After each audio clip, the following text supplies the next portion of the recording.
ahora lo relacionado con el tema de contratos onerosos. Oneroso, pues básicamente es sinónimo de costoso, sinónimo de caro. Miremos la definición. Es aquel contrato en el que los costos inevitables de cumplir con las obligaciones estipuladas exceden los beneficios económicos que se esperan recibir en virtud del mismo. Hoy por hoy, esta situación pues, del tema del COVID le ha afectado principalmente a las empresas de construcción, a las empresas de fabricación y a las empresas de servicio. También encontramos que dentro de la normatividad encontramos todo esto en los párrafos 66 al 69 de la NIC 37 para efectos de la medición y el reconocimiento. En el párrafo 84 y 85 para efectos de presentación y revelación. Esta norma es de alcance también general, pero también se considera en la evaluación de la NIF 15. Recordemos que la NIF 15 nos habla de ingresos por actividades ordinarias, la NIF 16, que es la que hace un momento tocamos, que nos habla de todo lo referente al tema de arriendos, la NIF 17, que hace referencia a todo el tema de contratos de seguros, y la NIF 31, que habla de todo lo referente al tema de agricultura. Aquí también el IASBI ha emitido una enmienda de contratos onerosos referente a todos los costos de cumplimiento propios de un contrato. Esto fue emitido el 29 de mayo, y la enmienda realmente surge por la necesidad de aclarar que los costos de cumplimiento de un contrato incluyen los costos directamente relacionados y no solamente los costos incrementales. No se incluyen también los costos evitables. Bien, veamos que un contrato puede nacer desde el principio oneroso o puede presentarse en el tiempo, puede presentarse en lo sucesivo debido a las circunstancias. Por ejemplo, podemos iniciar un negocio porque para ciertos efectos ese contrato lo que busca puede ser, no sé, buscar experiencia en el mercado. Y bajo esos conceptos, entrar a una definición de contrato oneroso, cuya valoración puede ser pues un poco diferente, pero pues también puede existir un contrato donde originalmente se plasmó que iba a generar beneficios y por ciertas situaciones que se presentan en el mercado, termina no siendo lo que se había pactado con los costos inevitables, como se identifica ahí en el gráfico. De hecho, los costos aquí exceden los beneficios económicos, por eso la denominación aquí en las fechas, con las flechas y el signo. Pero, pues, sin embargo, lo que realmente es materia de analizar todo este tipo de conceptos son realmente los costos inevitables, que son realmente los costos de cumplimiento del contrato. Estos costos inevitables son aquellos que reflejan los menores costos netos por resolver.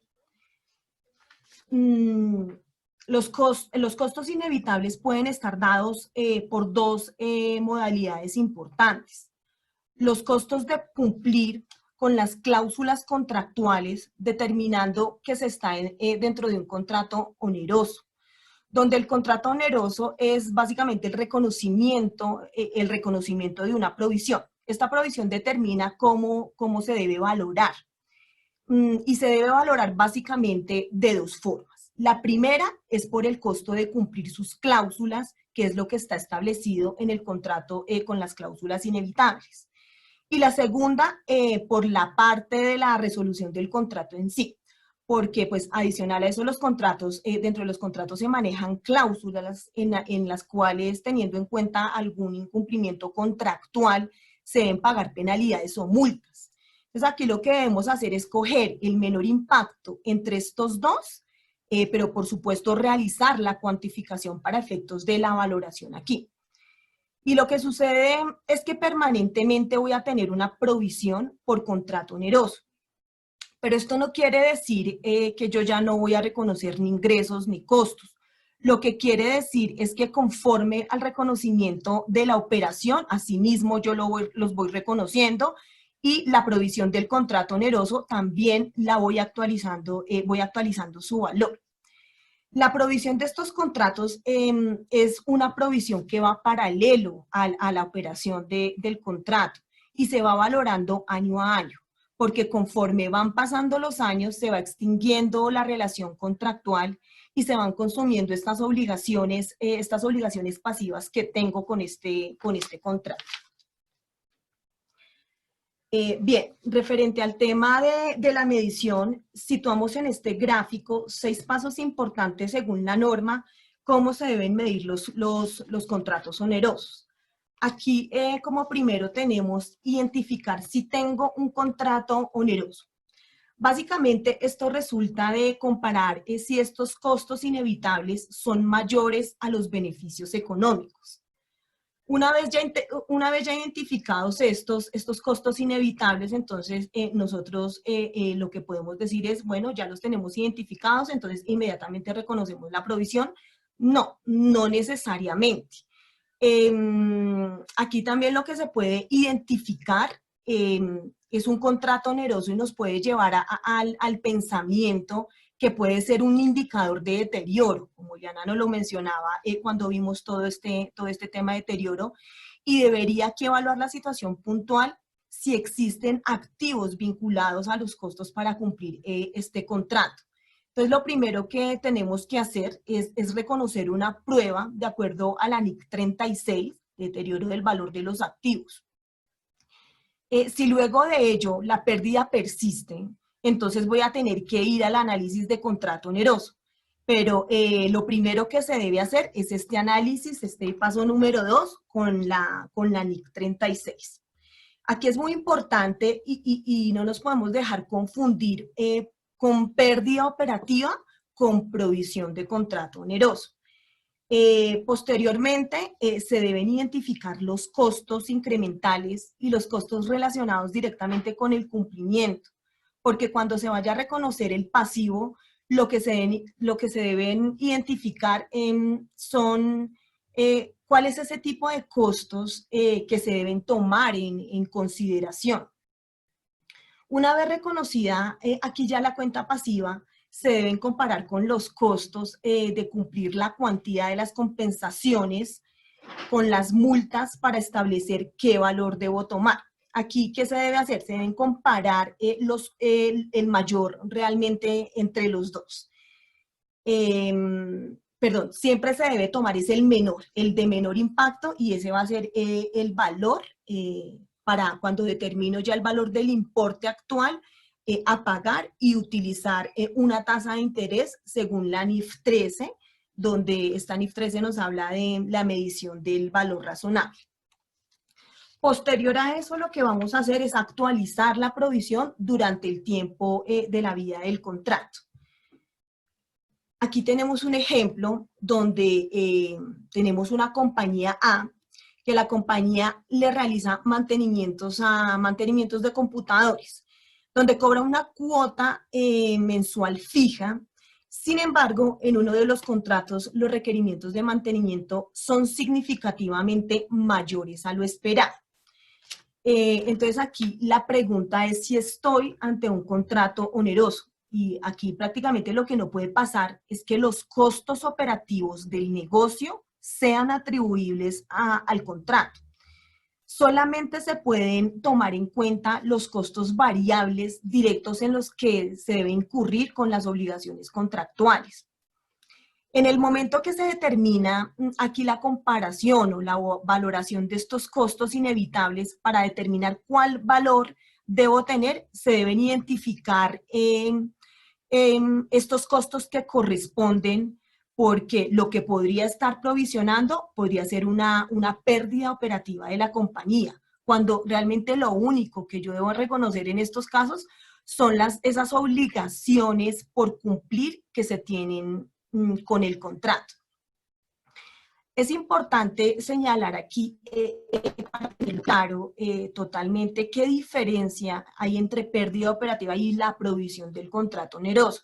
Básicamente, recordemos que las pérdidas son atribuibles al negocio, a diferencia de la provisión es atribuible a la obligación que tengo que incurrir para cumplir con determinado contrato, con determinado negocio que forme. Respecto a la presentación y revelación de los contratos onerosos, es importante aquí la presentación de la provisión, cómo se presenta. Se reconoce en una línea del estado de situación financiera dentro del pasivo, con la denominación provisiones. Incluir un movimiento en la provisión por contratos onerosos, discriminando su lado inicial y final, se realizan también reversiones, adiciones, y efectos por actualización también de la tasa de interés. Aquí también encontramos la descripción y naturaleza de las obligaciones incertidumbre. Esto es necesario ante la situación actual que estamos viviendo del COVID-19, y lo que es más latente con esta situación es que puede generarse nuevamente la confusión de calcular mal los gastos operativos. Decir que realmente es un contrato oneroso cuando realmente lo que estamos provisionando es una pérdida operativa. Con este tema puntual, sé que he sido insistente, pero es importante tener cuidado y saber identificar estas dos situaciones puntualmente. Bien, entonces continuemos con todo lo referente al tema de ingresos. Recordemos la definición del reconocimiento de ingresos. Una entidad reconocerá los ingresos de actividades ordinarias cuando satisfaga una obligación de desempeño mediante la transferencia de los bienes o servicios comprometidos al cliente. Un activo se transfiere cuando el cliente obtiene el control sobre este activo.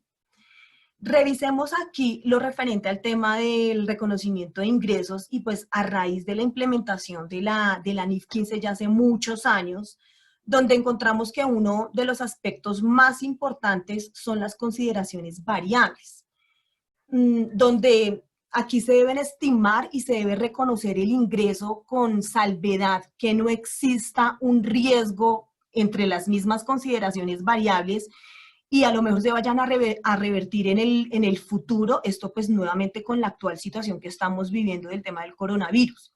¿Respecto de qué? Respecto de posibles moras o no pagos en las carteras de nuestros clientes. Esta es una situación que se debe analizar de una forma muy cuidadosa, de una forma rigurosa, porque hoy por hoy esto está sucediendo mucho. Aquí otro elemento también importante que establece la NIF 15 es la recuperabilidad y su análisis de reconocimiento inicial. Entonces, bajo este escenario, aunque se siga prestando la venta, se debe revisar si la empresa estima que ese ingreso asociado a esa actividad se pueda recuperar en su totalidad o permanentemente. Aquí lo que la NIF nos establece es que no se debe reconocer el ingreso desde el momento inicial de la transacción. Realmente por eso es importante revisar esos casos donde se continúe prestando el servicio y del análisis que derive todo esto, que se derive de todo esto, se determina que no se va a recuperar total o parcialmente el ingreso. Entonces, el ingreso aquí en este caso se puede o no se puede registrar. Todo depende de estos análisis que nosotros, estos interrogantes que se están formulando, es importante analizarlos cuando nosotros vayamos a emitir estados financieros de periodos intermedios o de hecho ya a corte del año 2020. Aquí también tenemos los principios fundamentales de la NIF 15, donde es importante pues mencionarlos, donde el primero es identificar el contrato con el cliente, el segundo es identificar las obligaciones de desempeño, el tercero es determinar el precio de la transacción, el cuarto es distribuir el precio de la transacción entre las obligaciones del contrato, y el quinto es contabilizar los ingresos a medida que la entidad satisface las obligaciones satisface las obligaciones puntualmente.